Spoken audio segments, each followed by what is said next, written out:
and go!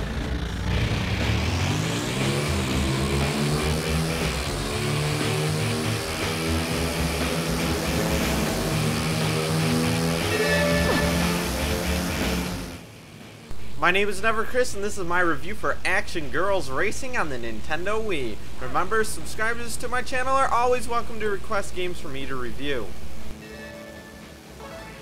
Alright guys, I'm going to do my best to remain composed here because there's probably going to be about 15 to 20 random mothers who will come stumbling into this review wondering how acceptable this game is for their little daughters.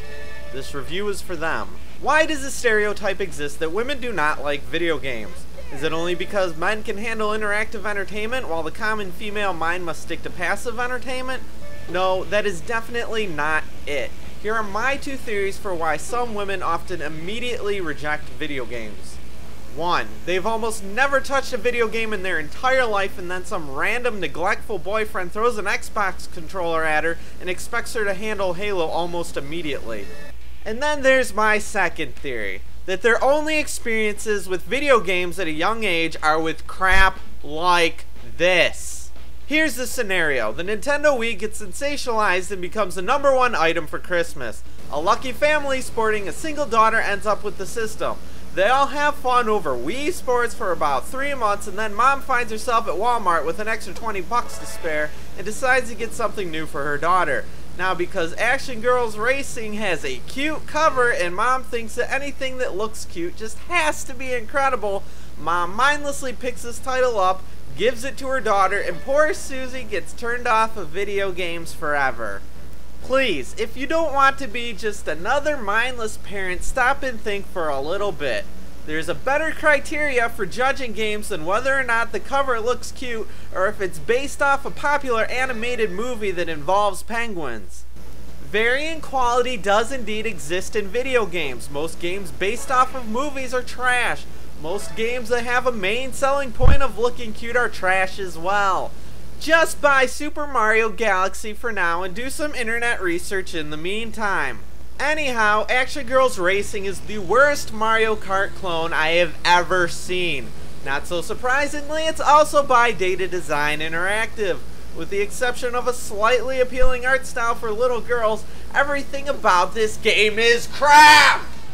The level designs are boring and the graphics are a nightmare. The controls in Action Girlz Racing is so bad that it renders it practically unplayable. Making the necessary tight turns this game requires you to do is an exercise in futility. Levels often contain very small corridors which are pretty much impossible to accurately navigate into and through. Even the AI can barely handle it. Action Girlz Racing, despite being a kid's title, is exceptionally hard. One little mistake at any time can cost you the entire race. Getting hit with a random projectile or smacking into a tiny little cone can spell out your doom. Every time you screw up, you'll most likely end up in last place, and good luck recovering from that. I'm not being biased when I say this. Action Girlz Racing is a very awful game. If you are a parent who, after listening to this review, thinks something along the lines of, well, my daughter is only 8 after all, why would she even care? Then you've missed the point entirely. If you're going to spend money on a product, at least spend it on something that is worthy. If you absolutely must have a kart racing title, wait for Mario Kart to come out. Or better yet, go buy Mario Kart Double Dash for the Nintendo GameCube, which can also run on the Nintendo Wii system. Only bad parents would ever spend money on this game. I give Action Girlz Racing a 0 out of 10.